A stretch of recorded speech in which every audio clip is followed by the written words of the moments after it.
예수님의 부활을 믿으세요? 안 믿으세요? 믿으세요? 아니, 사람이 죽었다가 다시 살아났다는데 그게 믿겨지세요? 어젯밤에 음성에서 부활 성야 미사가 있었거든요. 그거 믿으세요? 굳이 믿어야 되나요, 그거를? 그죠? 올해도 개나리가 폈는데 작년에도 폈었거든요. 그거 믿으세요? 굳이 믿어야 되는 게 아니죠, 이거는. 알면 되는 거죠, 그냥. 그랬겠지, 뭐. 역사적인 사실은 믿는 게 아니에요. 그냥 아는 거예요. 이순신 장군이 거북선을 만들어서 일본군을 무찔렀다고 믿으세요? 아니, 우리는 그렇게 알고 있는 거예요. 역사책을 통해서. 그럼 예수님께서 부활하신 거는 역사적인 사실일까요? 아니면 우리가 그냥 믿고 있는 걸까요?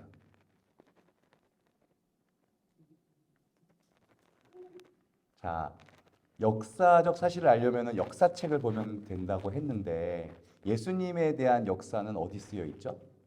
성경이에요. 그럼 성경을 보면 알겠네요. 네, 봅시다.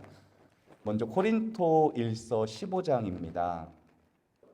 먼저 케파에게 나타나시고 12사도들에게 차례대로 나타나셨대요. 케파는 베드로입니다. 그 후 한 번에 500명이 넘는 형제 자매들 앞에 나타나셨고 그 다음에 야고보에게 맨 마지막에 칠삭둥이 같은 나에게도 나타나셨대요. 여기서 나는 누구냐면 바오로 사도를 말하고 있어요. 바로 이야기합니다. 바오로 사도는 사실 나는 사도들 가운데 가장 보잘것없는 자로서 사도라고 불릴 자격조차 없는 몸입니다. 하느님의 교회를 박해했기 때문입니다. 라고 되어 있어요. 근데 만약에요, 부활이 꾸며낸 이야기고 우리가 그냥 믿고 있는 이야기라고 한다면 어떻게 되냐면요, 풀어야 할 숙제들이 너무나 많아져요. 일단 바오로는요, 굉장히 열심한 바리사이였어요. 예수님과 제자들의 가르침이 바리사이들을 위협한다고 생각해서 그 제자들을 잡아서 죽이려고 엄청 노력한 사람들 중에 하나였어요. 그 바리사이는 당시의 주류였고요. 권력과 기득권을 다 갖고 있었습니다. 그 중에서도 바오로는 나름 엘리트였어요. 그런 바오로가 엉뚱하게도 당시 사회에서 손가락질 받고 핍박받고 저렇게 스승님은 십자가에 매달렸던 저런 집단으로 옮겨가요. 그리고 내가 박해했던 예수님의 메시지를 전하기 시작해요. 이걸 어떻게 설명해야 될까요? 그 집단으로 옮겨가는 것뿐만 아니라 지중해 전역을 누비면서 전교 활동을 하게 되죠. 결국 전승에 따르면 순교까지 하게 됩니다. 만약 바오로 사도의 말대로 부활하신 그리스도를 뵙지 못했다면 이게 가능했을까요? 저는 그렇게 생각하지 않아요. 제자들의 경우도 한번 보세요. 예수님께서 십자가에 매달리실 때 제자들이 어디 있었어요? 몰라요. 다 도망갔어요. 어머니와 몇몇 여인들과 요한 사도만 그 밑에 있었죠. 멀리서 스승님의 처형을 봤을라나요? 몰라요. 여튼 십자가 현장에는 없었어요. 왜 그랬을까요? 무서웠으니까요. 나도 잡혀서 저렇게 되면 어떡하지? 하면서 도망간 거예요. 그런데 어떻게 됐냐? 얼마 후가 지나자 예루살렘 한복판으로 뛰쳐나와서 너희가 죽인 예수는 죽지 않고 다시 살아나셨다 라고 외치기 시작해요. 그리고 이 제자들은 결국에는 다 순교당하고 맙니다. 이 겁쟁이였던 사람들이, 이 겁쟁이라고 하기에도 좀 미안한 게 나 같아도 그랬을 거예요. 우리도 그랬을 거예요, 분명히. 하지만 어쨌든 겁쟁이고 평범한 사람들이 갑자기 자기 목숨을 내놓을 수 있는 사람이 됐을까요? 어떻게 그렇게 된 걸까요?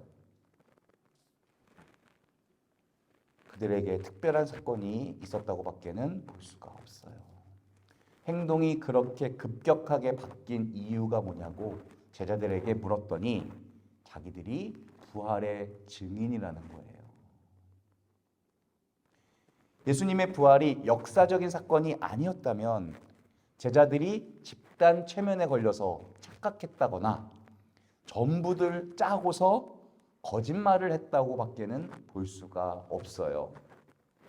그래서 당시에 제일 많이 퍼졌던 이야기가 뭐냐면 제자들이 예수님의 시신을 훔쳐서 숨겨놓고 부활하셨다고 주장한 거다. 이런 소문이 돌았거든요.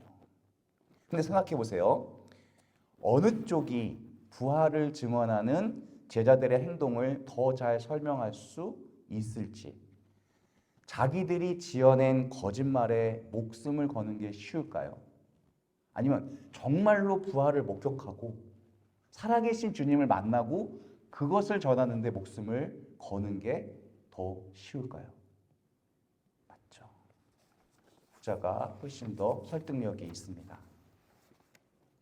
옛날이나 지금이나 증인은 선서를 먼저 합니다. 우리나라는 이렇게 선서해요. 사실 그대로를 말할 것이며 위증을 했을 경우에는 합당한 처벌을 받겠습니다. 무섭죠? 위증죄가 엄청 큰 죄예요. 그러니까 증인이 된다는 것은 잘해봤자 본전이고 조금이라도 실수한다거나 뭔가를 빠뜨린다거나 보탠다거나 내 생각을 말하게 되면 처벌을 받게 되는 거예요. 그래서 대부분의 사람들은 증인으로 서는 것을 거부합니다. 시간도 뺏기죠. 귀찮죠. 곤란한 일이나 위험한 일도 생길 수가 있는 거잖아요. 어떤 사람이 교통사고가 크게 났는데 CCTV도 없었고 블랙박스도 없었답니다. 다행히 사고 현장에 목격했던 분들이 많았대요. 사고 목격자를 찾습니다라고 현수막이 걸린 거 보신 적 있죠? 근데 거의 연락 주는 분이 없대요. 법정까지 가주는 거는 어려운 일인 거예요. 나랑 별 상관없는 사람을 위해서 시간 내주고 마음 내주고 같이 가주는 거는 결코 쉬운 일이 아닙니다. 그런데요, 그게 어렵다는 것을 알면서도 법정까지 같이 가주는 사람들이 있더라고요. 내가 사랑하는 사람이 일을 당하면, 나에게 소중한 사람이 공경에 처하면, 내 자녀가 어려운 일에 처하면 그냥 모른 척하지 않더라고요. 사랑하는 사람을 위해서라면 할 수 있는 거 없는 거 시간도 쪼개고 만들고 직장이 바빠서 직장을 그만두고서라도 가주더라고요. 여러분, 사건에는 목격자가 있고요, 증인이 있는 거예요. 예수님을 만났던 사람들은 다 목격자들이에요. 하지만 다 증인이 된 거는 아니에요. 주님을 만난 사람이 아니라 주님을 뭐 한 사람이 증인이 된 거예요? 주님을 사랑한 사람이 증인이 된 거예요. 부활을 증언하는 것은 사랑하기 때문에 할 수 있는 거예요. 사랑하기 때문에 없던 용기도 생기고요. 사랑하기 때문에 법정에도 설 수 있는 거예요. 여러분은 어떠세요? 주님을 사랑하세요? 주님을 믿는 거하고요, 주님을 사랑하는 거는 다른 일이에요. 주님을 믿는 사람은 많아요. 주님을 정말 사랑한다면요, 이 미사가 지루할까요? 우리가 묵주기도 하고 성경 읽는 게 지루하고 재미가 없을까요? 재미있을 거예요. 내가 미웠던 사람도 사랑스럽게 보이고요, 세상이 살만할 거예요. 나도 모르는 사이에 예수님 얘기를 하고 있고요. 너 세례 좀 받아보자. 너 입회 좀 하면 안 될까? 신부님이 되면 참 좋겠다. 이런 말이 절로 나올 거예요.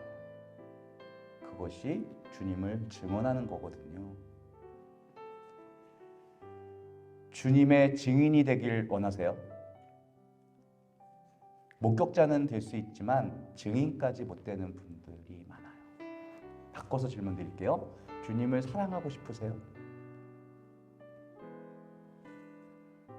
그러면은 여러분의 생명을 한번 걸어보세요.